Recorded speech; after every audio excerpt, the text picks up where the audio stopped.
एक राजा था, उसकी कोई औलाद नहीं थी। इससे वो बहुत परेशान रहने लगा।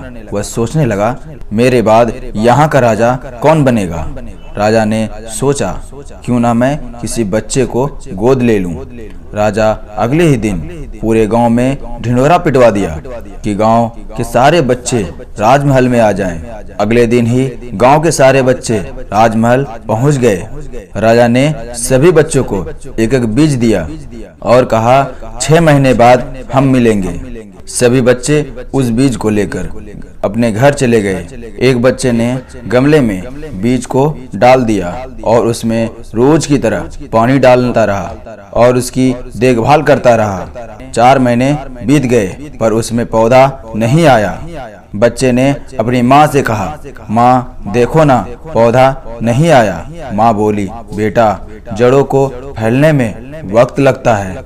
बच्चा फिर भी रोज की तरह पानी डालता रहा। 6 महीने बीत गए फिर भी पौधा नहीं आया। बच्चा डरा हुआ था। अब राजा के पास जाने का वक्त आ चुका था। गांव के सभी बच्चे अपने अपने गमले को लेकर राजमहल पहुंच गए। राजा ने देखा, सभी के गमले में पौधे थे पर उस गमले में पौधा नहीं था।